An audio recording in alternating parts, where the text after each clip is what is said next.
Welcome, Supreme Commanders! I've got you a fantastic epic lined up today. 4 versus 4 going down on the old favourite Setons clutch. It is indeed. And fear not, it is brand new, so nobody's done this before. This is the first time you'll see it, so gather round, pull up a chair, and make yourselves comfortable for the next hour or so as 8 players, including many new faces this time, battle it out on the old favourite, the most popular map this side of the galaxy. Indeedy-dee-dee-doo, so let's take a look at the setup for today. Team 1 up top as ever, going in green. Both of these 1300 rated apiece. Team 1, of course, in the northeastern corner, enjoying a 26-point lead. If you look really carefully into the stats, that works out only just 6 points per player. And with all of that said and done, let's get right on with it, seeing as we are dealing with an epic. So let's go ahead, see if I can find the old Quantum Gateway teleportation button. There we go. Alright, so do make yourselves comfortable. As we've said, this one being an epic, meaning it is expected to last north of 1 hour. And so we'll fade the game sounds in, perhaps not that loud. We'll unpause the game and zoom out. There we go. Alright, this time we're starting right down by Team 2. Let's see who is the first player to say hello, good luck, have fun. And if nobody claims the prize in the next 2 seconds, we'll start arbitrarily somewhere. Looks like they're letting us down. And so let's start in the forward position there for Team 1. In Cybran, it is, and I'm wanting to say bake a cake, but it's more like a base cack? I don't know. Perhaps he's misspelt it twice over and then missed off a letter. Either way, I think I am going to call him Cake. Bake a cake, either way. He's Cybran. Do you know what? I'm so rude, aren't I? I take somebody's name, I can't say it right, so I just make up something else and then run with that. Either way, Cake is Cybran. They won't mind because he's Cybran, right? His forward position there for Team 1, 1000 rated, going first landing green. To his north in Cyan is the highest rated player for Team 1 today, is Horo Lox Mato. I think we're just going to call this guy Horo as well. Is a Cybran as Aeon, 1800 rated, also going first land, making a move now towards the Hydro. In back then for Team 1 is Kotzblocken. We saw this guy a week or 2 ago. Featuring the rock position for Team 2. He's trying his hand at the air slot on the other side today in the slightly darker green. Going as UEF, 1200 related. Related to 1200. Indeed he is, because he's certainly rated as one as well, going first land. And then last but not least for Team 1, in Ferrari red, is Bombard. 1200 rated. Also, this guy going first land as the Seraphins there. And so this position slightly further away from the Hydro versus the others, finding himself crucially important to get himself some energy storage online. And so we'll quickly jump over to Team 2, get these guys introduced. In forward position, it's Friel23, Electric Blue. Let's find his commander. There he is, the old Aeon there making his way to the front. And so his direct opponent is equal, at least on paper, at 1000 rating points apiece. We'll have to see if that makes any difference at all. We'll move down south to his beach player. In Sky Blue is another Aeon, this guy Kavat, the highest rated player on his team at 1700 rating points there, taking the beach slot. First land, second air. In back for Team 2, and we'll slow down because I'm starting to hear some scouts. If we take a peek at the mini-map there, Friel trying to worm some scouts around and base there, quick to try and deal with. Meanwhile, in back, MF01 in purple, the air slot for Team 2. Going first and second air. I'm already, you already know what's coming out there. I'm seeing in corner of my eye, Mofo. Just set your stopwatches going now because you know it's going to happen. Either way, he's 1400 rated, going to, air slot there for Team 2. And then last but not least, for Team 2, and indeed the entire game, is Lucius? Difficult to say. Either way, he's Aeon, he's 1100 rated, and he's gone. Was it first and second air? I'm not entirely sure. Maybe it was first air, seeing as that is a little closer to the commander. But either way, it matters not. He's managing to get himself a transport out now. We'll go back to full pace. Minute 3:25 seconds. And on there, just 2 engineers. He is leading it with a scout. Of course, his opponent there, Horo with a scout of his own, does there just about pick up the signature for a second or so. I'm not sure if that will have registered or not. He's sending more scouts and aircraft over all the time. Together with a transport of his own, what's he got there? Well, look at that. That is a beautiful transport because he can use this as a ghetto gunship with those 2 flares. And then he's got 4 engineers of his own. So look at that, guys. Beach slot, 4 minutes, some seconds with a transport ship on the far side of the map with ghetto gunship capability as well as engineers. And so all he needs to do is hover over here should he wish. You see there, he's working on his factory. There's the hover. Nice placement here. But alas, those engineers are going to go down. So that keeps just 1 point defense. And that's going to be relatively harmless for Horo, who can just back off, create a new factory, send out 1 artillery piece, and with that's going to be over. Quick check over here. Oh, this is going to be painful for Baker Cake. He gets a couple of flares in back of his base. 1 remains, does have 3 kills. That finally goes down. Look at the carnage. We can see here multiple units having been destroyed together with his build order completely off the bat. So very, very nice run by there from Friel23 in the opening minutes versus Baker Cake. Friel also managing to get a point defense online in a very central position in the causeway. And he's almost full health as well. And Baker Cake backing off. So whichever way you cut this, that massively went Friel23's way. Apologies, we didn't perhaps focus a little more on the guy at such a crucial moment in time. We'll also then check over here on the far side of the map. We see a drop coming in here from Kavat this time. He's screening his drop with a decent amount of interceptors. He's got a scout as well. And what's he actually got aboard there? 2 flares. And so yet another ghetto gunship, this time from the opposite number. Both beach players making use of the old GG. And there they are, taking away their first engineers there belonging to Bombard, working on a land factory. That's going to get taken out. An interceptor from Horo, that gets shot down thanks to at least 5 in position from Kavat. And Kavat now hovering over a large group of engineers here belonging to Kotspot. And so the air player, who's relying on these engineers for economic purposes, that this engineer here almost got 2,000 mass worth of energy by itself. Horo trickles another interceptor in. Kavat with numbers shoots those down. And look at this. The engineers from Kots get an anti-air gun online. They shoot down the transport. Somehow the flares survive. And they now back off. And so these 2 flares get massive work there. 4 and 5. So 9 kills between them. And they're still not dead. And if we take a little look here. Look at that. Kavat pre-plans the dancing shoes move. And so there you see. Of course, the enemy bomber unable to see that these dancing moves have been planned. And there you can see just how effective that is. Dodges there the first bomb from Horo. We'll try and check back on that in a minute. We'll take another look in the mid. A little 2 versus 1-ish. In favour of Team 1 up top. But of course, Friel23 being massively ahead in that opening. And I think he will be able to hold this despite having air raining down on him as well from Baker Cake. That then gets shot down. Friel23 playing this like a master despite only having 1,000 rating. Is currently holding and pushing back against a 2 versus 1 situation. Looks like Horo's just there to nab himself a bit of mass and then think, looking a little dicey there on the front line.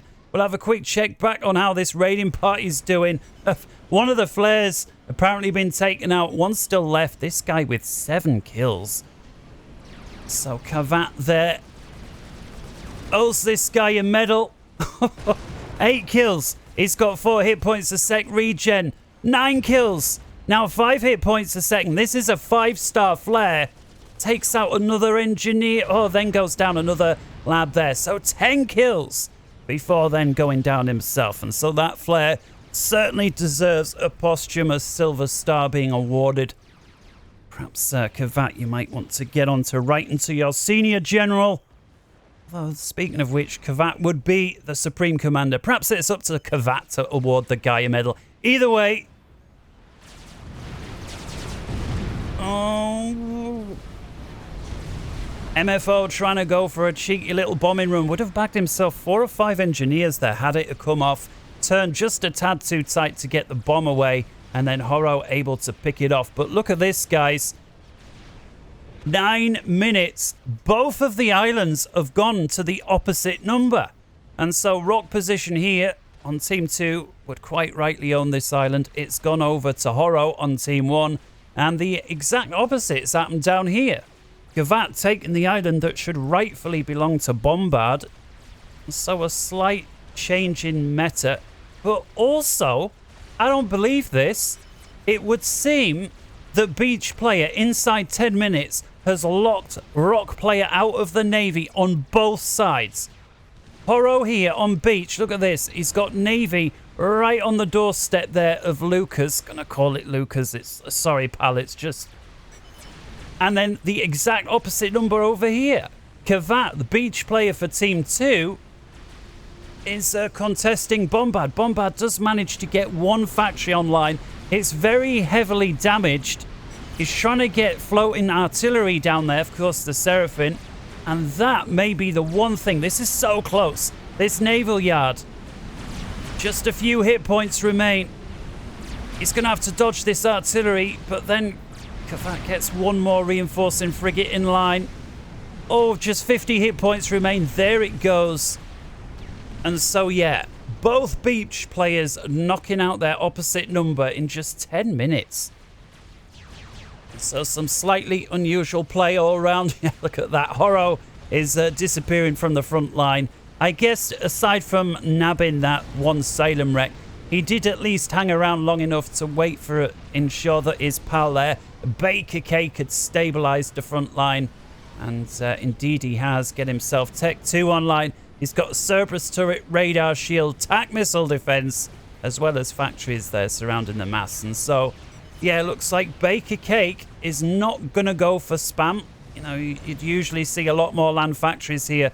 If that were the case, looks like he's happy to draw a front line and secure the area. And Friel 23, very quick to recognize that, rather than producing more and more factories by himself, is happy with just the few that he's got. He also got himself an air fac online. Indeed, he did. In fact, that was the second factory that he made, which is a little unusual for a forward Setons player.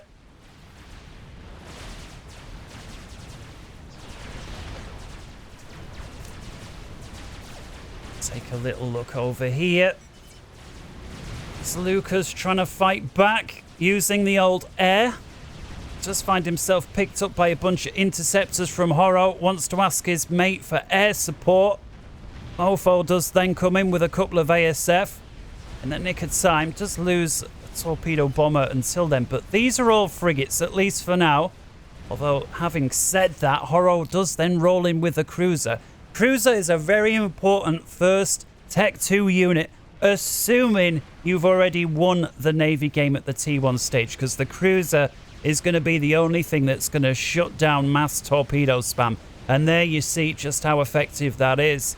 And then checking over here, in addition to this huge Navy pressure and the anti-air, Horo drops off a bunch of artillery spam pings going down there from Team 2 to let Lucas know, hey pal, you've got bother here. And again, the best way to deal with this, well, Tech 1 bombers is the very best way, assuming that you can. And then the second is obviously to rush out 2 or 3 flares to the area, the quickest unit to build and the quickest unit to get on station. And of course, those are able to do their job even if the bombers get shot down. Check back in the mid. Some pressure here from Friel 23, who is Aeon with the sniper comm setup. Is however going against numerous Tech 2 Cerberus point defense there belonging to the Cybrans. Baker Cake able to pressure him back. And Friel now looking to extend his front line a bit, putting some Oblivion turrets of his own on the forward line. As well as the flak unit having seen, yeah, look at these bombers being trickled in from Beta Cake. What sort of order? Well, there you see it. Just move up and on a patrol. Do they actually get any bombs off before being shot down? No, they don't. And so that's a nicely placed static piece of flak. Beta Cake is going to have to shift gears a little bit. Check, see that drop's been dealt with there from Horo. Thanks to Lucas's quick response. Horo then redirects. Look at this, another drop coming in. And this one, well, we can see exactly where drop-off is due to take place right at Friel's main base. And this could be crucial. We've seen Friel here, that 1000 rated be very, very strong for Team 2. We saw him 2 versus 1 a little bit, and even then he's pushed his opponent right back. But now he's got some artillery dropped off right in his main base. In addition to that, camera got to be 2 places at once. We see Bombard has dropped off on his side island. So this is the cliff player for Team 1 up top. Unhappy with the fact that Kavat nicked his island. And he's dropped down. He's got himself the gun and the chrono, but he's got to keep the pressure on. Don't just stand here. You need to keep working, man. You can't go inside the range of the Tech 1, but you've got to operate just outside. And he's now working. What's he trying to do? No, this is a bit of a mistake. Bombard, keep fighting. The 1200 rated Seraphim. He's got artillery pieces raining in on his position all the time. Keep fighting. I love here what Mofo's doing. Screening some air over here. Mofo, of course, the air player for Team 2. This guy in red, Team 1. He is attacking the island that should rightfully be his, but is currently in Kavat's ownership. We will check back in a minute. Oh, look at this artillery. It's still going. Horo, he's managed to bag himself 2 of the mass points. Pings are still going down. He's shooting everything. I think Friel 23 is completely task saturated with what's going on the front line. He's got no situational awareness or APM spare to deal with this, despite numerous pings from his team. This is where you just got to feel that somebody, and then perhaps accidentally, Horo strolls in range of a couple of these obsidians. What a mistake. And or oversight. Either way, very well played there from Horo, and it just shows how much damage a player can inflict versus another who's completely taken up with what's happening elsewhere on the map. Looks like Bombard is still just push, man. What are you waiting for? Difficult to say. Check back over here. Friel 23. He's still just the sniper com, got no other upgrades, very low on health. Just get a little rank of vet at a suitable time there, or crucial time. He's now about half health. He does have these to fall back to, but no shield. See Baker Cake continuing to press. It's going to be vulnerable to attack from the air. Certainly some sort of snipe. We'll check back in over here. Bombard, what's he doing hiding behind here? I don't understand. Why is he not pressing? And Kavat, I think perhaps recognizing a couple of mistakes here. Realizing it's not over. Speaking of mistakes, I completely missed Lucas. Command on the 17th minute and some seconds. Goes down thanks to the Navy pressure here from Horo. I have to say, a couple of destroyers banging in. It feels like Lucas, the 1100, he could have got out of dodge if he wanted, but I just get the impression he felt, it's been one of them games.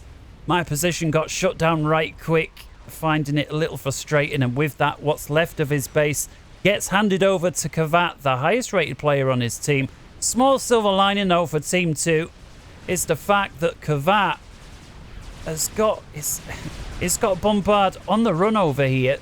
Bombard sends over a couple of unescorted gunships to the side island, and hopefully Bombard won't mind me saying, I'm getting the impression that this 1200 rated has been carried to his rating. Perhaps a newer player who happened to be on a team that won the first 2 or 3 games, and with that has gotten a rating that's perhaps slightly higher than what he would really be as the system continues to get to know him.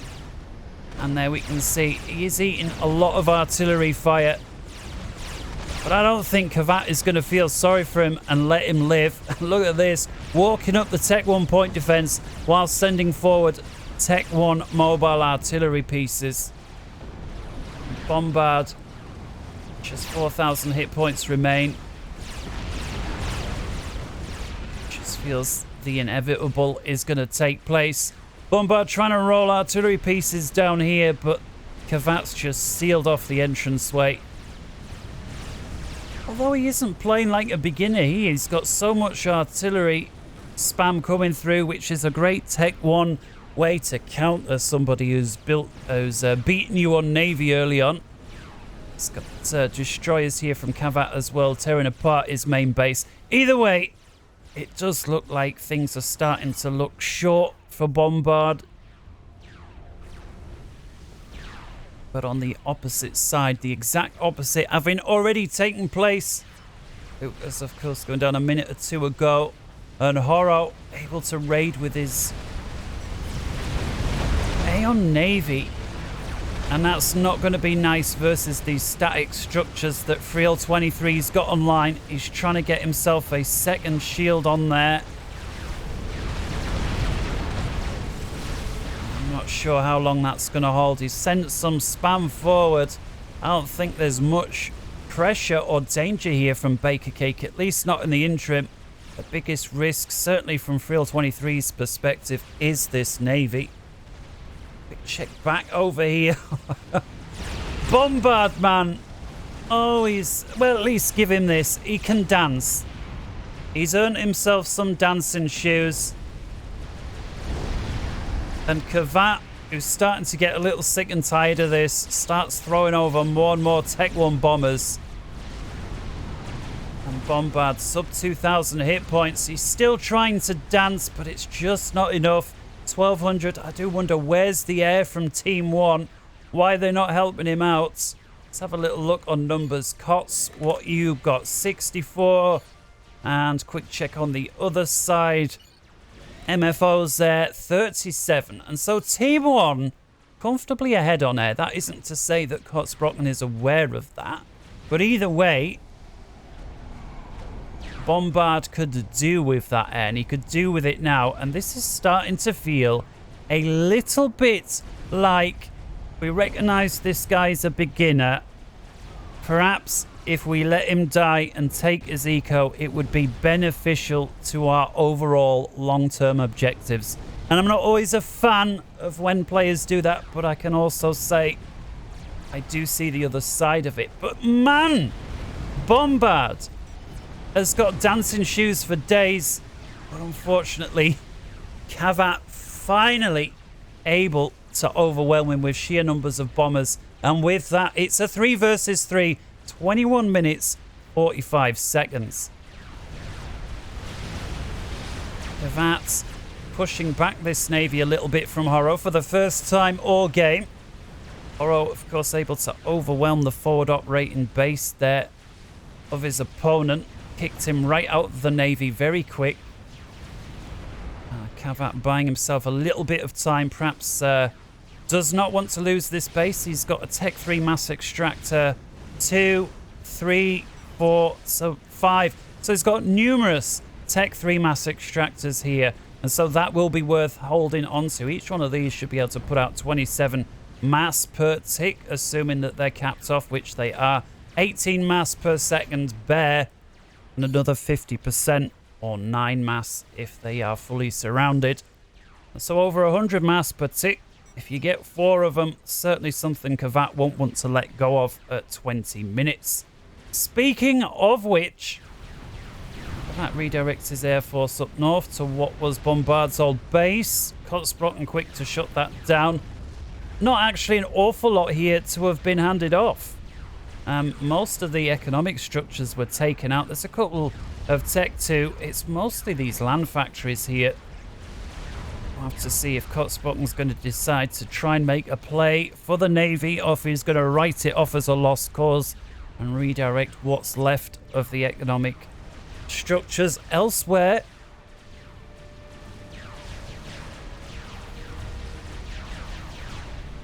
Relentless Relentless pressure from Horo. It's been pushing all game. He's not let up. And look at this. 23 minutes. He gets himself the first Torrent-class missile ship out. And the first missile there connecting 23 minutes, 40 seconds onto the opposing mass extractor. So that's quite quick. Of course, he didn't have to spend too long battling it out at all, and was able to skip through the text quite quickly as a result. And we'll just take a little look at the old mass figures now as we roll around minute 24. Mass incomes 937 versus 873, favouring Team 2. So around 50 mass per tick advantage to the players down south, and another cheeky little drop from Horo. And again versus a Tech 3 capped off mass extractor. There's enough artillery there. Should be able to get it despite a couple of blazes moved to intercept. I'd like to see here if Kavat's got the APM to move that bubble shield over the mass extractor. And he's moving it in. It's going to be very close. Oh, but just one moment too late. If that had gotten there half a second earlier, I'm sure that last round of artillery would have got entangled in the shield. Either way, it's a nice pickup there from Horo. Certainly worth it. And now we're seeing blazes, and so not just Tech 1 spam, but the Blaze Army here from Kavat. And this will force this Tech 1 Navy back. Sure, it could have tangled with this many artillery units danced, but the blazes, not so much. So what was initially looking like a lost cause of a base for Kavat, he's been able to hold and push back his opponent despite not having a single naval yard.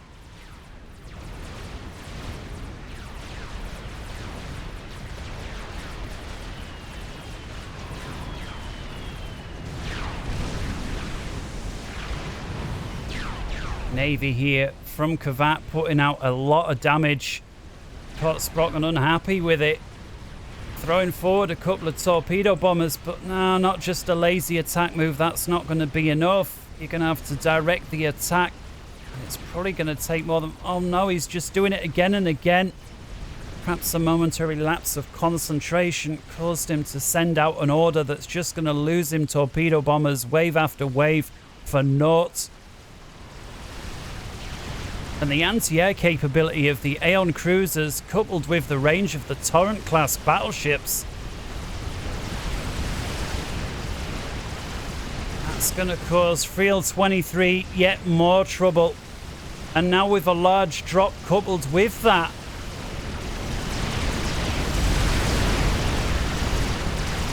bake a cake, exploiting the weakness of Friel 23, putting all his eggs on the front line. Didn't leave very much back at base. A solitary Mantis gets round. Does get taken out thanks to the commander. The Friel 23, and now some emergency bombers sent north from MFO, and that's going to deal with most of this spam. And with it, Friel 23, despite losing an awful lot of his economic structures, at least half of his mass points were wiped out in that attack, at least lives to fight another day. And he is trying to work on a GC, but it's going to start and feel a little bit like it's a race versus TAC missile defense. He is, however, Aeon himself, and so will have the best TAC missile defenses in the game to deal with the Torrent-class battleship, but he's going to have to get working on them, and fast. I think the GC is going to have to take second priority for a bit. Otherwise, these missiles will just eradicate what's left of his base. Now you can see the Aeon TAC missile defense, just how many of these missiles, even just one TAC missile defense is able to deflect. And as he gets 2 online, and then 3, and then 4, more and more of these missiles are going to be sent chasing after their own tail. Large air engage over here. MFO versus Kotzbrocken, and I think Kotz has got numbers there. 127 ASF. MFO, just 42, and most of those are not on the line. And despite fighting over the air there belonging to Team 2, that is a comprehensive win for Team 1. And that opens the door for Kotzbrocken to throw some torpedo bombers forward. Just 2 cruisers remaining there belonging to Kavat, and if these have been given orders, well, it looks like just a lazy attack move. But that's going to be enough with the lack of the other ships there that were taken out. This just lazy attack move is able to deal with the Navy as long as it doesn't get to bunch up. Enough torpedoes there striking the cruiser. One more wave and that's the cruiser gone.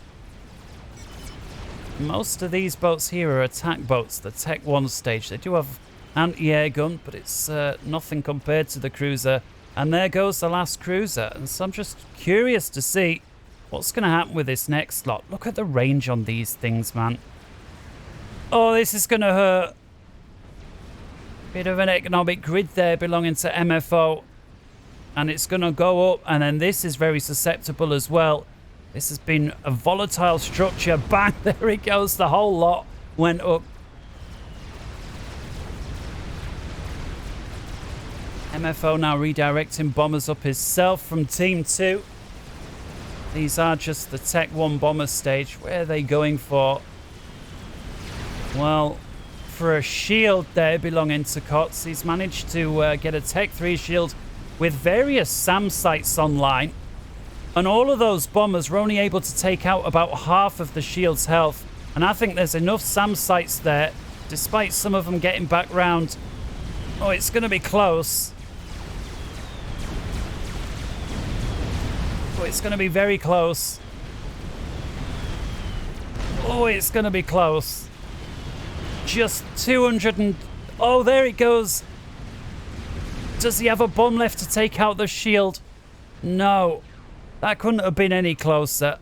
There is, however, a Navy from Kavat Tech 2 destroyers knocking on the door. And providing they re-aim their targeting facilities and fast, they may bag themselves the shield. I'm sure it's in range. It's like they're going after SAM sites to begin with. And the shield blinks back on.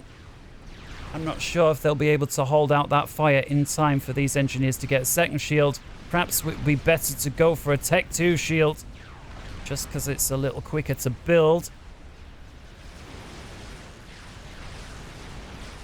So as we roll around to 30 minutes, quick look at overall numbers.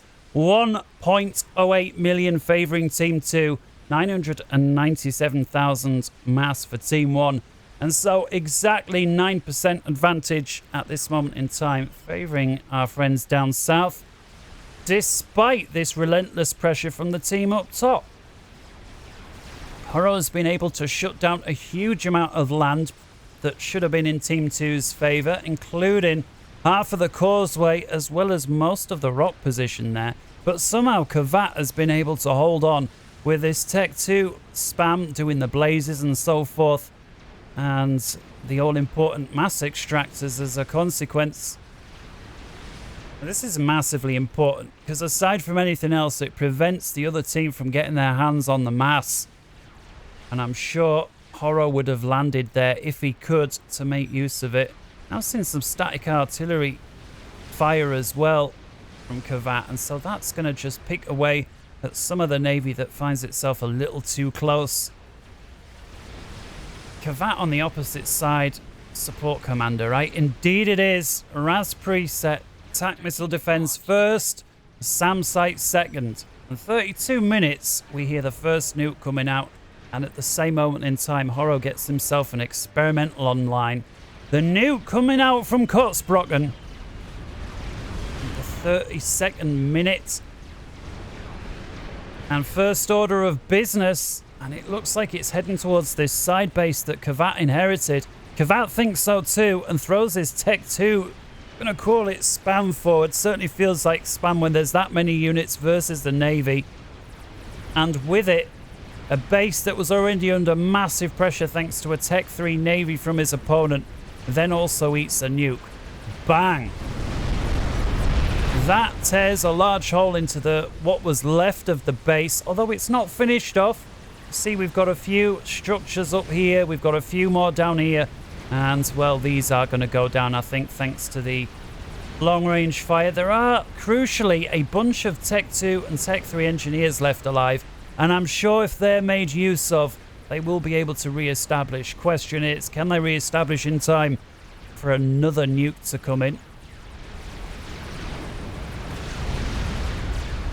Either way, this side expansion belonging to Kavat on the opposite side of the map, rightfully belonging to Team 1, is starting to look increasingly like a dangerous cancer that's beginning to spread. As he's got 5 factories online, he's working on the 6th. And all of this with just one support commander, and they're going to be able to pump out spam quite quickly. And then what's left here of Kotzbrocken, I think, is going to go down.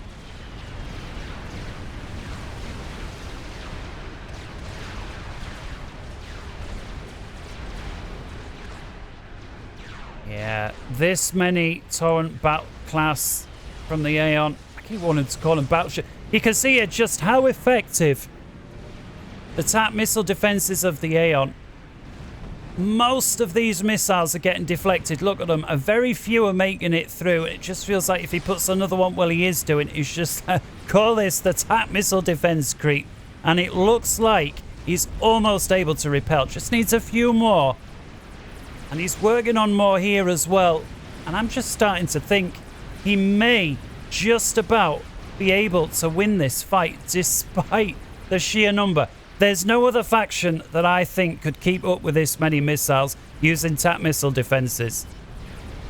Plus, the Aeon's main weakness is once it's defeated a volley, it needs a time to reload, despite being able to defeat numerous missiles. And look at this. Kavat's Tech 2 spam picking up Tech 3 ships. One of them, 2 of them going down. A cruiser goes down. Horo, temporarily distracted, perhaps completely convinced that this navy was safe. Attention elsewhere, loses a 3rd and a 4th. Wow. Kavat there, huge props, picking off a huge amount of navy there. Dread to think how much mass was involved. Well, one quick way to find out. 3,200 apiece, and so well over 12,000 mass there from that one little engage, thanks to a Tech 2 army who said blazes were rubbish.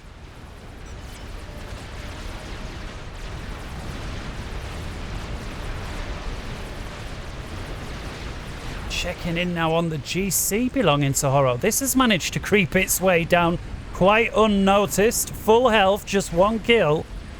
And walks into the front line there belonging to Friel 23. I don't think he's noticed. Friel 23 only just backs off at 36 minutes.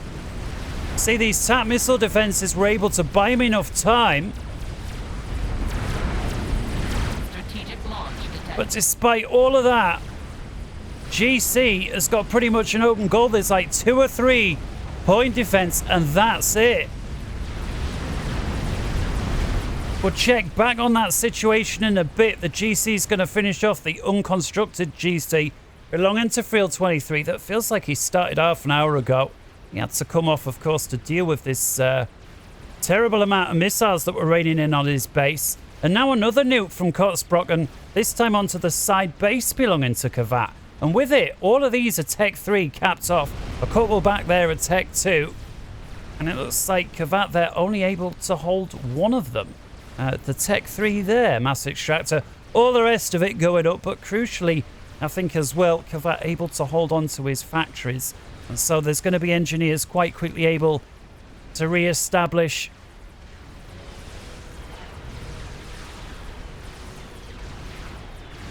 Check back in on the GC over here. Still almost full health, but what's MFO done? 200! He's managed to pull out of somewhere 269 Tech 1 bombers. And I know they're not very good, but you get hundreds and hundreds of them versus a GC. At some point, Cyclops Eye is not going to be able to repel. Just look at all the bombs raining on him. Cyclops Eye with just 25% health left. He was full health a minute ago. 13, 10,000, 6,000, 5, 3, 2.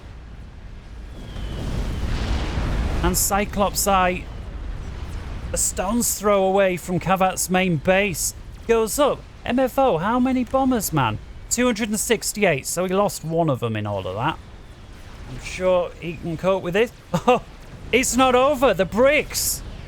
Apologies. Kavat's base is under threat from bricks. Raz presets trying to get Tech 1 point defense. Ping's going down. No doubt Kotsbong saying, hey, get the strategic missile defense. Just one brick remains very badly damaged. And Kavat deals with it close and personal. Overcharges the brick and then says, right, that's enough of that. Does manage to hang on to his TAC missile defense. Just lose a few hit points. Very quick to get a shield atop of it, realizing we've seen nukes come out of Team 1 before. I'm sure I'd be on the menu next. One more brick. A little late to the party, trickles through. Is, however, up against 2 shields, point defense, as well as a support commander. And with it, well, the bricks shots land harmlessly into the side of the shield.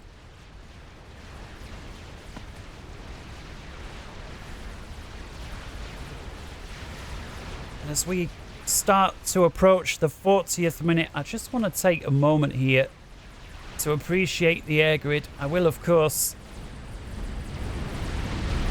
find myself distracted by a GC from Horo, a second one.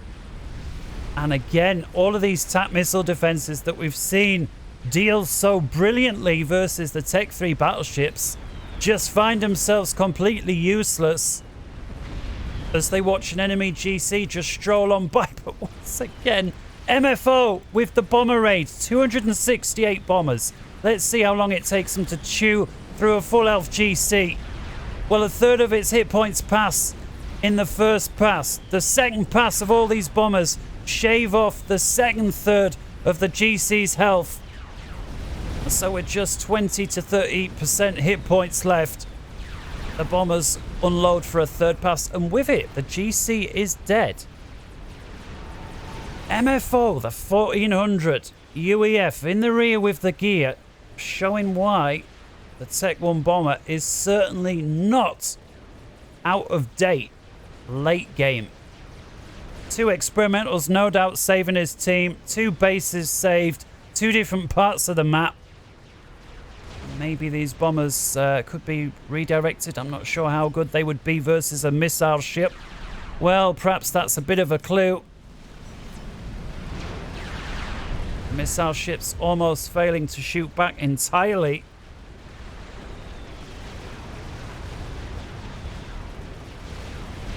Let's have a little look then at the old air grid.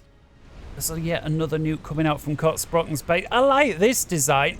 Sort of avoiding the central mass areas. Got Ravagers and anti-air capabilities. And quick check over here. We'll just see where this nuke lands. How many kills have we got those so far? 141. And this nuke looks like it's heading for Donut Construction Central. Just about too late to miss this GC.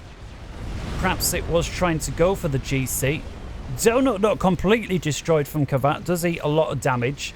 And a lot of construction units there belonging to Kavat as well going up. So how many kills now? 170. So not the best nuke ever. I do feel it was going for the GC. Massive air engage though. MFO versus Kotsbrocken. And it looks like despite... Oh... Bit of a mistake from Kots. Splits his air up. MFO keeps his together. And with that, comprehensive win. How many's MFO left with? 600 ASF. Don't forget the 13. And Kots, just 240 or so. Some of which are out of fuel. And so a massive win there to Purple, Team 2. Perhaps Kotz's attention was elsewhere, working on repelling this spam that Kavat's been able to put out for the last few minutes. Sending a Fat Boy in cahoots with the GC down to deal with it personal.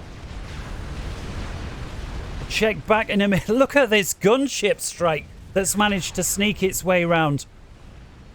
Horo taking advantage of Mofo's air being out of position. Surprised he didn't finish off those. They were so heavily damaged. Final round of shots before getting completely swarmed. How many fighters? There was no way those few gunships were getting out of that. But I think mission success, having killed off a few economic structures there at the Tech 3 stage belonging to Mofo. Checking back in over here. Fat Boy and GC versus mostly spam. One GC and a handful of harbs there belonging to Kavat. And I see no reason to move the Fat Boy. Just keep uploading, unloading rounds into the enemy GC. If he's just going to stand there, why move? Perhaps fearful that the GC would eventually come. GC here from Horo. Essentially backing off from this donut that they can see is all but ready. Looks like Mofo's starting to move his air into position. It's perhaps unclear if he's getting ready to escort this donut or if he's got something else in the works. I do see a bunch of strats there belonging to MFO. What's he got? 31. Of course, with them being UEF, he can't stealth them, so the enemy, assuming they've got a radar, well, there is one at least, and so they will be able to see him once they cross this line. They've already picked him up on scouts, assuming they're paying attention. I'd like to see the team ping them out, but they've not been pinged, so it's possible that nobody on Team 1 is aware that there's a massive strike moving in. Add on to that, they've got a donut back here belonging to Kavat, so that can follow up any strike or move in together. GC and Fat Boy currently tied up dealing with this spam, and that's a nice pickup there. GC once again providing covering fire as the Fat Boy leaks back. Another defensive nuke from Kotzbrocken dealing with this strong navy that's causing them no end of bother. But it's the strat bombs that are starting to make it through. And it's unclear why MFO backs off. He had 31. He's left with 29. Nuke impacts on that navy there. Mostly Tech 3. So that was been a brilliant nuke. Let's have a look. 144,000 mass killed now on the nuke. But the air here from MFO moving in. And at 45 minutes, Kotzbrocken's main base finds itself completely surrounded and overwhelmed by enemy ASF. As a huge bunch of strat bombs with a spread attack there. MFO beautifully done. Shows just how effective the old spread attack can be. And with it, Kotzbrocken's air grid is no more. Kotzbrocken, though, not giving up, is rushing himself a shield up, realizing we've got a donut moving in. Pings go down, and the donut is now working on Kotzbrocken's commander. The shield gets online in the nick of time. Kotzbrocken's still alive. UFO then burns through the shield, but then gets shot down.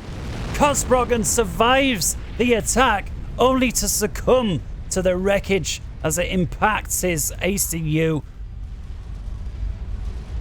The huge clump of mass tumbling out the sky. But what's this on the opposite side? Horo has got a support commander in back of MFO's main base. He's got a stealth gen. And at least for now, MFO's got no clue. Oh, this scout plane's wondering just... Oh my goodness, how... He sees! Oh my goodness. How lucky is MFO1? Now, if he's paying attention, nobody as of yet has pointed it out.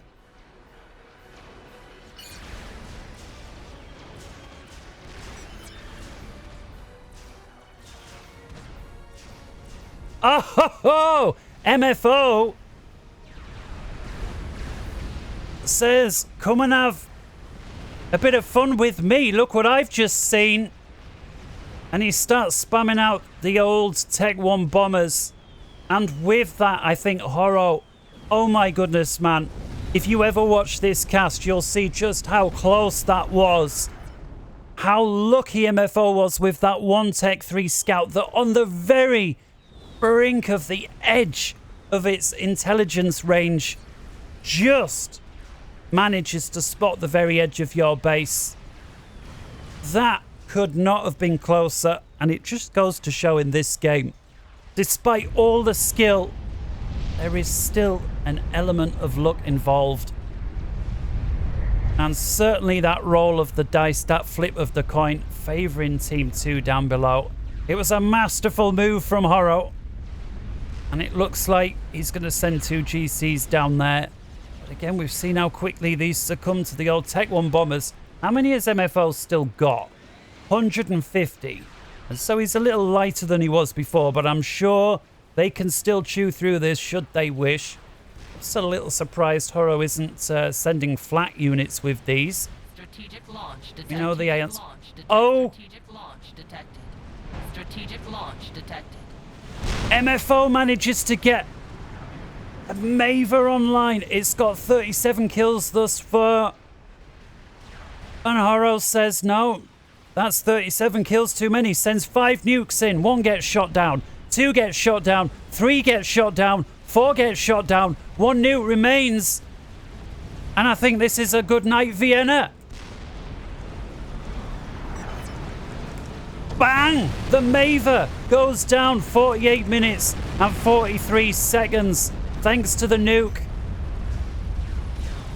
Kavat standing too close and is taken out, perhaps thinking he had enough to stop the missiles. Meanwhile, on the other side of the map, GC approaching MFO's main base. First one goes down. The second one is getting danger close to his main base. MFO does have his base fully shielded up though, so the chain reaction shouldn't be too bad. So much Ravager fire together with all of these Tech 1 bombers. And I don't believe it. The GC goes down having taken out nothing more than a solitary fusion plant. As the GC splashes down, he does then get himself a couple of air factories as well. But I think MFO will be very happy with the way that panned out. Unfortunately, he did lose the highest rated player on the team, together with that masterful nuke strike against the Maver there that they'd managed to sneak up online. Beautiful play all around, but no doubt about it. Horo keeping his team in the game. We'll have to see, does MFO got what it takes to keep this thing going? He is a 1400, so by no means is there a lack of skill. The 2000 rated players are still in the game, and it's a 2v2 on minute 50, and it looks something like this. Team 1, that's what they see, what they control, the northern half of the map. Team 2, that's what they see and they control, the southern half of the map. It's as if somebody's taken the diagonal split and rotated it 45 degrees. If we take a look at the old eco numbers there, as we approach in the 51st minute, Team 2 is going to be the first one to hit 3 million, and Team 1 are going to be less than 100,000 behind. So what was about a 10% gap earlier on in the game has closed to 5% and has since then closed to just 3. Still favouring Team 2, but Team 1 are certainly starting to catch up. And after that hugely important nuke, I can only see the lead potentially extending, especially since they've taken out the strongest opponent that they still had to go.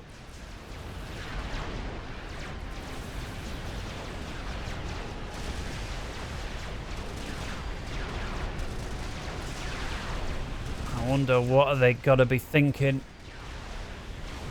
Certainly if the Maver was still online, I would have said this is an easy win for Team 2, but they've lost it, and we've seen just how many nukes Horo's Tech 3 Navy can knock out. And again, this is, I really like this aspect of the Tech 3 Navy. Yes, the nukes aren't quite big or as bad as the real nukes. They can't quite reach as far, but they're equally devastating in the way that they can sneak around and just overwhelm. Especially when you think that the Tech 3 battleships serve multi-purpose in that regards.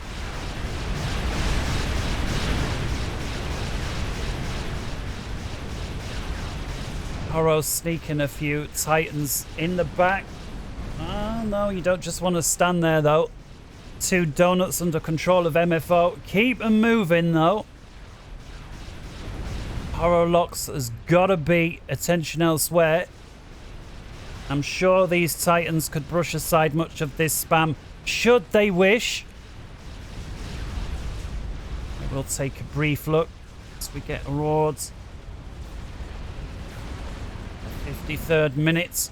Incidentally, guys, this game is the 1,980,006,454th game ever to have been played on FAF. And so we're getting awfully close to that 2 million mark. Wonder what that 2 millionth game will be. Will it be a proper full-blown epic, or will it be some guy by his lonesome testing out a build order?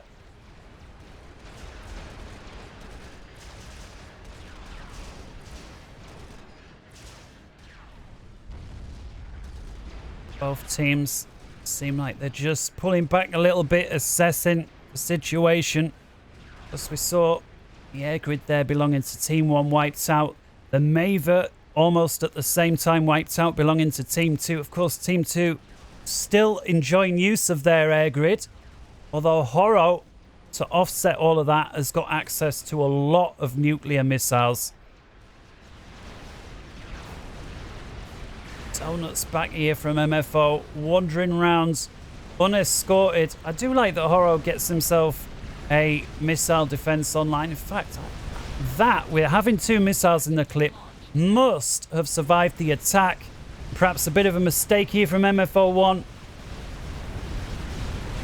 Is ASF a little too far away from the donuts there, and Horo is going to chuck away what air he's got left, but does bag himself both of the donuts. And yet another masterful nuke from what would have been Kotsbrocken's base in the hands of Horo, taking out yet more of this expansion from Team 2. And it was let's have a little look now how many we got. Well, it's gone back to 69. Obviously reset its counter since being handed over, but that nuclear missile launcher, no doubt about it, has single-handedly been responsible for keeping Team 1 in the game. If it weren't for that nuke, I mean, you could say that for 1,000 other things, but really, that nuke has done more to keep away more of the big units belonging to the opponent than anybody else. Another nuke here out from Team 1, going forward for MFO's forward air grid. Does get shot down, and it looks like Horo's going to say, right, well, I'll just send a couple more. It's got plenty of scouts in the area, so Team 1 are going to have a nice view of what's going on back here. MFO working on Sats over here. And Horo there, happy to point them out. Both of those nukes getting shot down. 2 more in the clip there for MFO on that one. 2 more in the clip, so there's 4 more that can get shot down. Assuming... Let's just have a look at the edge. Well... depends where the nuke is placed. If he placed the nuke there or there, he might get through. But for now, he's able to keep up with them. MFO is working on more anti-nukes all over the place, but it just feels like he's a little light. 2 anti-nukes are only really going to be able to keep up with 2 nuclear launchers. I think if you're up against 3, the 3 will eventually outproduce the 2, even though you can produce more anti-nukes more quickly. I think it's a 5-to-4 ratio. And Horo locks finally breaks through. Whatever the ratio was, he says, don't care. I've got more than you.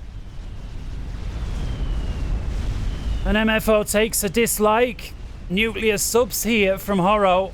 The first one getting taken out a moment too late. There's the second. It's got 117 kills. It's a very high vetted nuclear sub. It's desperately trying to get away.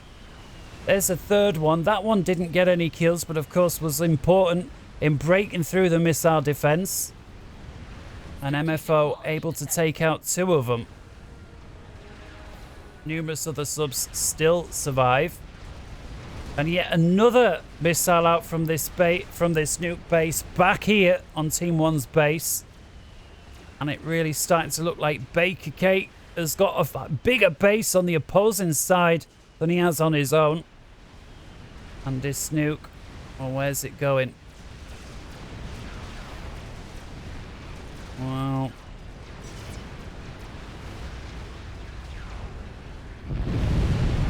manages to get almost the entire side island there belonging to Team 1. I'm not sure that was the highest priority target I've ever seen. But MFO, with so much air, is able to go after all of this. He's going after support commanders now. And with the amount of air that MFO's got and the air production facilities, he's going to be able to afford to chuck them away. See, all of those torpedo bombers just get one pass, do pick up one support commander, but the support commander's just rushing with anti-air facilities. Good way to deal with these SAM sites is to have a TAC missile launcher, and providing, you know, the enemy doesn't put TAC missile defense or park cruisers next to them, you will be able to pick off these structures quite efficiently. MFO as well. 2 defense satellites does finally deal with that nuke launcher that's been causing them so many headaches, and it's starting to feel like Horo. A little light on shields. We've got 3 Chinese spy satellites over the main base belonging to Team 1. And they will eventually chew through. Fusion goes down. Down goes the second. With it, the 2 adjoining air factories. Down goes the 3rd fusion. 4th on the menu. Horo's going to have to think of something to do here, and fast. He's spacing out new fusion reactors. So this is a really efficient tactic versus artillery. Perhaps not so good versus enemy satellite. How many satellites, man? He's got 7. MFO1 with 7 satellites. Minute 59. It's difficult to see how this game can last much longer.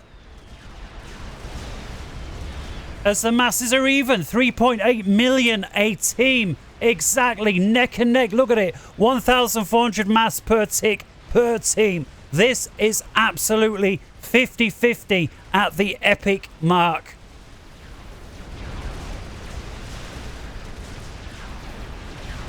And it's starting to feel a little bit like defense satellite going offensive versus nuke.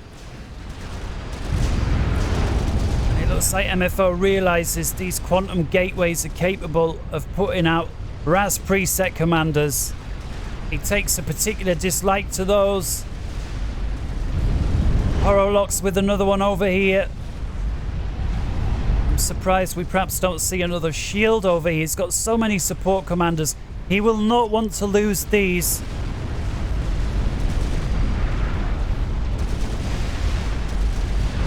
And MFO just taking a dislike to all of the fusion reactors he can see. And almost all of them are undefended. And MFO looking almost unstoppable with these defense sats. And he's sending more over all the time. He's got 7 online and he's just working on more and more and more. Now 8. And this here, are these out of the range of the nuclear missiles that belong to Horo? Let's have a little look. Where's his...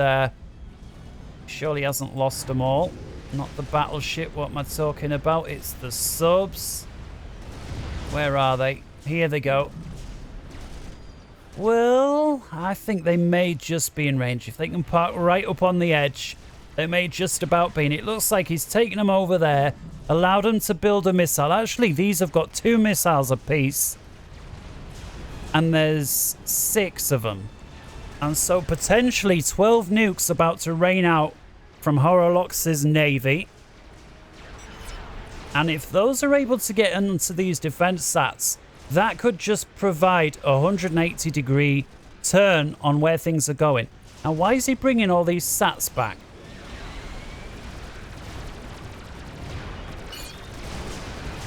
Potentially, he's going to start working on the Navy.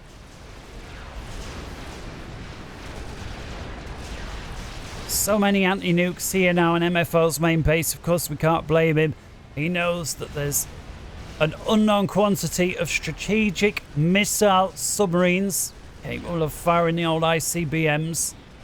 And what's on the menu? SAM site. Okay, so there, massive clue, ladies and gentlemen. If you see a player bring sats halfway across the map to deal with SAM sites, you know next on the menu can only be torpedo bombers if you're talking Navy. Can only be. There is no other reason you would bring that many sats across an entire 20 by 20 map to pick apart SAM sites. And like night follows day, here comes the torpedo bombers. 1 hour, 2 minutes. And top on the menu is these nuclear subs. Start firing. Looks like Horror recognizes his predicament. Oh no! Strategic launch detected. Most of the subs get completely destroyed before the nuke can even get out the hatch. 2 do manage to get out the way. Masterful play from MFO. Very quick to recognize that the nuclear subs were inbound. Very quick to recognize a solution. Only 2 nukes make it through. MFO's got more than enough strategic missile defense in position there to stop. How many missiles did he have spare? 4. And so no doubt about it, if he'd have been slightly slower and allowed just 5 more missiles from the 12 that could have been fired to get out of the hatch, that would have been game.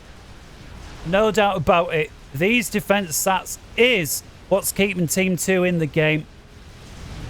Horolox decides to have a little stab at the air there, but MFO with massively superior numbers still. What's he got? About 440 ASF for Team 2 down south.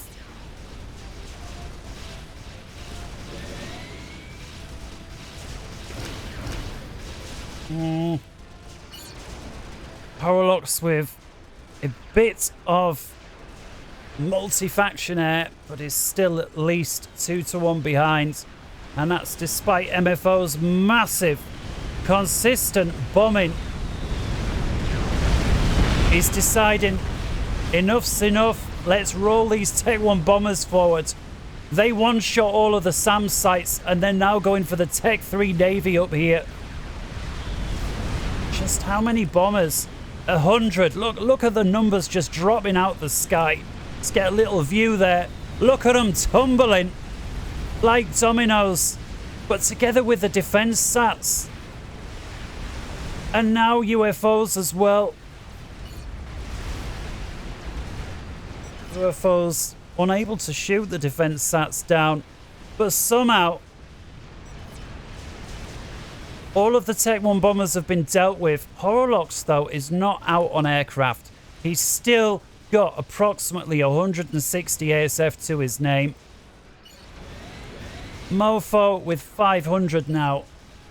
But Horolox with 4 donuts. And he's working on a 5th. The problem is, if Mofo recognizes this, it's unclear if he does. Yes, he does. He could deal with those donuts. If he knows what we know right now, he would go for those donuts. He's got a massive air superiority advantage. But that advantage is going to start slipping away as Horolox is able to re-establish more and more SAM sites and get more and more donuts and more and more ASF online. So this is starting to turn into a little bit of a nail biters once again. How many? 12. Mofo is a bit of a mofo, let's be honest. 12 defense satellites, and they're turning their aggression towards the support commanders belonging to Horolox. 1 hour, 5 minutes. And just look at that. I think there must have been 4 or more support commanders there. Then there was 1. The defense sats reload, and with it, there were none. Quick look at the old eco scores then. 1.5 versus 1.6. 1,000 mass per tick, now favoring Team 2. And that's going to be in no small part thanks to these defense sats that are able to roam around the map with near impunity, just picking apart the economic structures there belonging to Horolox. Add on to that, they're going to be able to take out almost any nuke defense at will, which means should MFO want to, he could put himself a nuclear capable ship on the front line. In fact, we've got him here. And Baker Cake gets picked off. Mofo with the Tech 2 torpedo snipe rolls forward, and 1 hour 6 minutes, Baker Cake on the coastline of his main base, fancying a swim in the sea, enjoying the beach here. Says all these waters look nice and peaceful and tropical. There's not been too much action here all game. Mofo says, yeah, that's what I wanted you to think. Step right on in. Do enjoy those nice tropical waters. I assure you there's no torpedo bombers en route. And with it, it's a 2 versus 1. The silver lining though for Team 1, it's their highest rated player that's still in the game.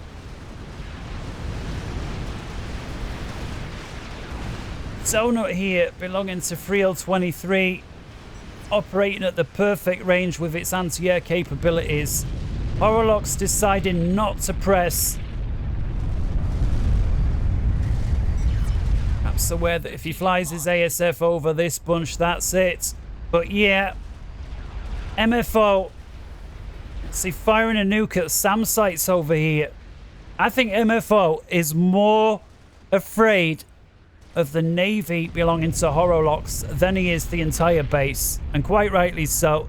We've seen so many nukes out from here, and so he's got to be thinking, deal with the anti-air capabilities. That was a lot of support commanders he managed to grab as well. I'm unsure if he was going really for the support commanders. I suspect the SAM sites, but you know, he'll be happy to get both, I'm sure.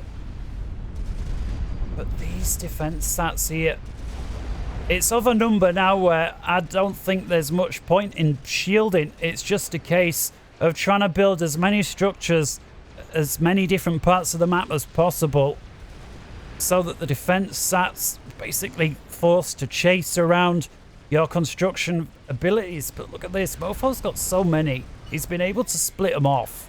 14. That's disgusting. 2 of which are back here dealing with the construction facilities of Horo in the sea, and of course can't build a shield out at sea. And being Aeon completely lacks the bulwark shields. It's unclear if he's got any ability to build Tech 2 Navy of the UEF.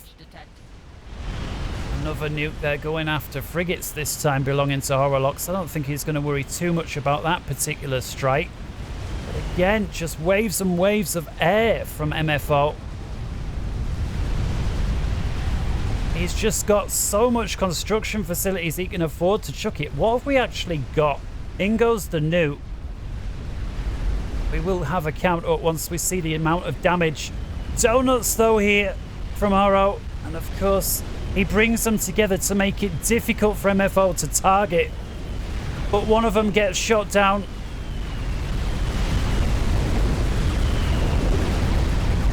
Down goes the second. I think there were 5 in total. Down goes the third.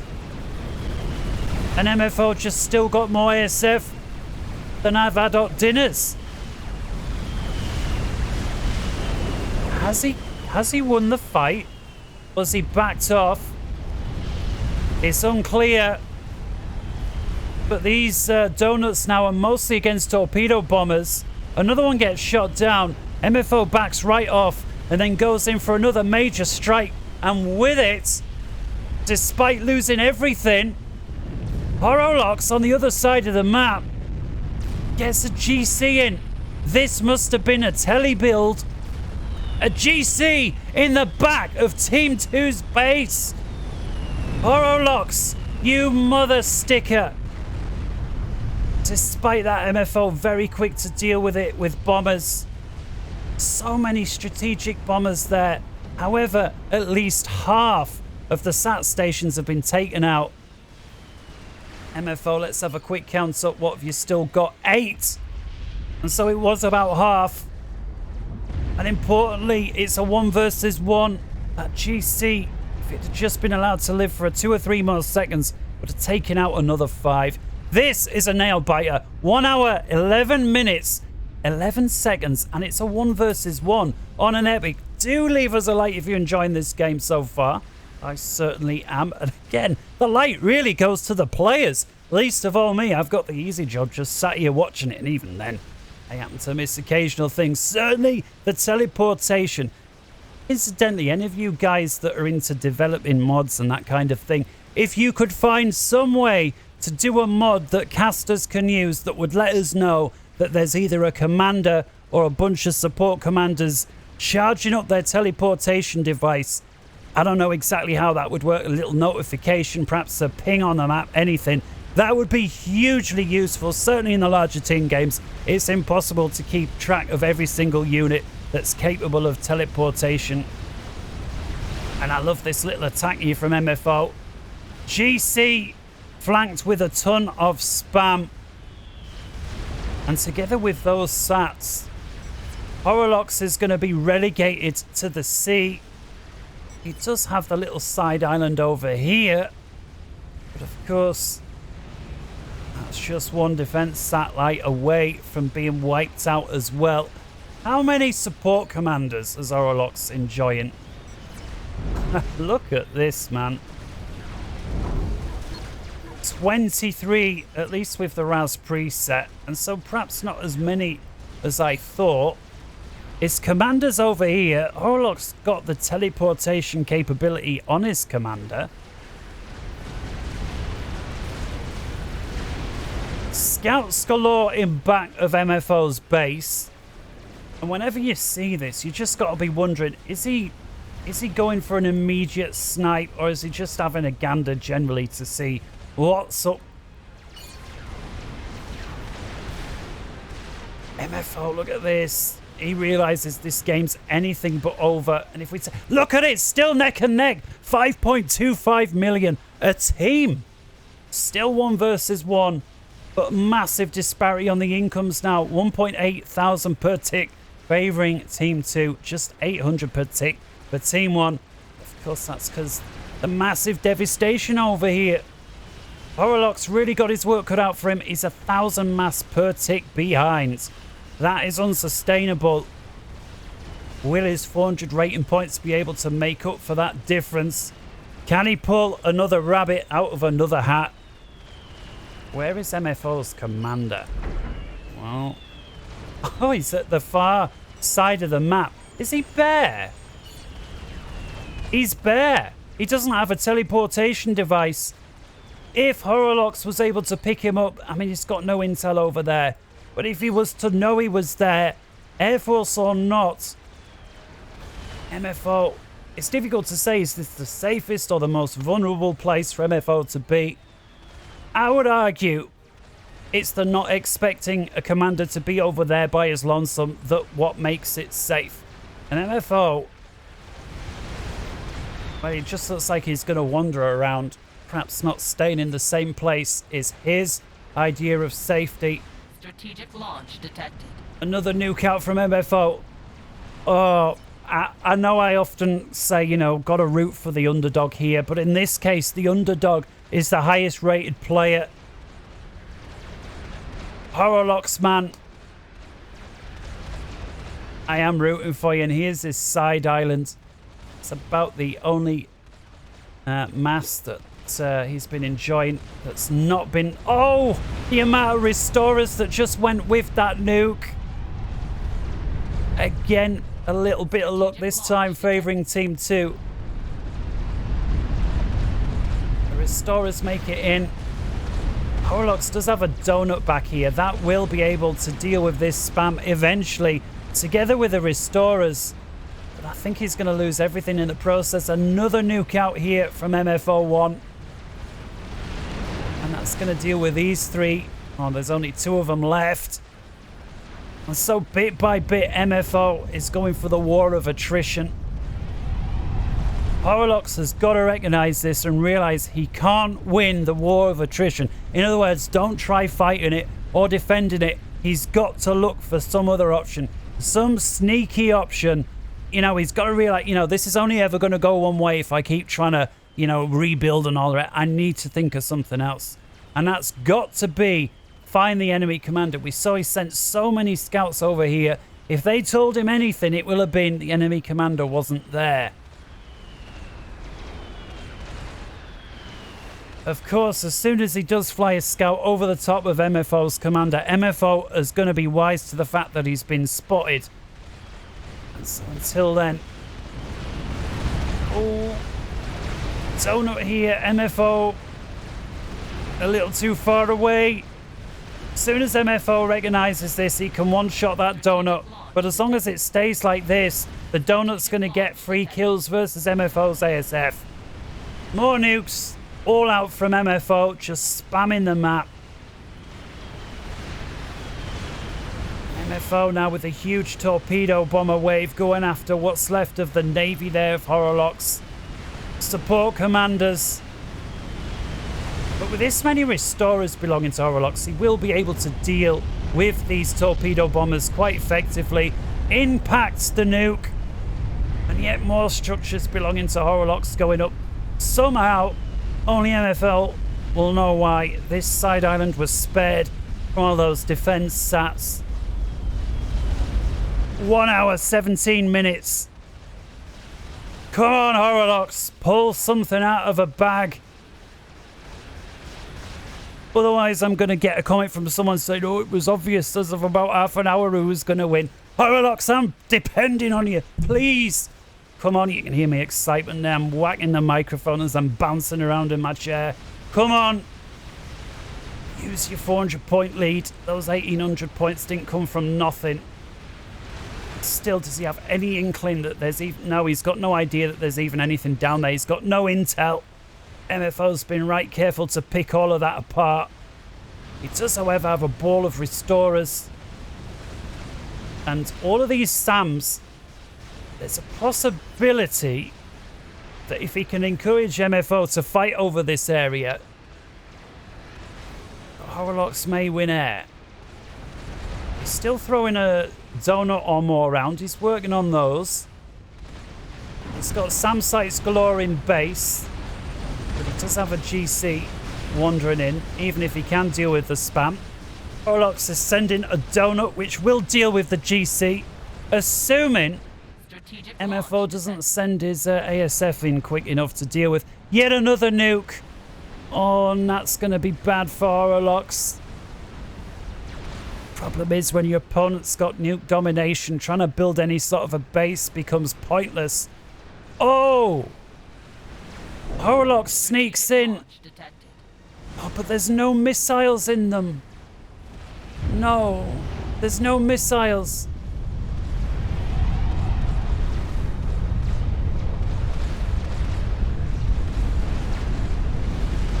Look at these defense sats carving up the sea. Oh, what's... Oh no, another nuke coming in. Horrocks splits up his restorers, realizing, you know, if he gets a quarter of them, he'll get it. 3L23 says he wants a rematch. 1 hour 19. I don't think you're going to get a rematch. Everyone's going to be exhausted. 1 hour 19 minutes 50 seconds. It's ticking over to 1 hour 20. Horro, any chance yet? He's still not got a clue. No intel. Mofo is now pulling ahead. 400,000 mass, and Horrocks says good game. 1 hour 20. Horrocks, no. There was no massive comeback at the end. I was rooting for you all game, and I'm sure many others were. Ladies and gentlemen, is that going to be it? Friel points out mass. Is he really GG? And let's pick up the pace a little bit. He does have a donut. He does have restorers. Is it GG? Oh! He builds a love triangle over here. Triangle? What am I talking about? A love heart. Nice heart template, says Mofo. Thanks for not playing hide and seek. Ladies and gentlemen, you're just about to see 1,000,000 strategic bombers here belonging to the UEF, raining rounds in on Horolox's Aeon Commander. Love heart or not, that's not going to matter. And with it, GG. 1 hour, 21 minutes, 15 seconds. Cracking game, everybody. And Horolox, next time. I need you to win. I need you to win. Brilliant. Hope you enjoyed it, everybody. No matter where in the world you may be. Take care. Good morning, good afternoon, good evening, and good night. Fantastic to have you with us again. And until next time, ta-ra!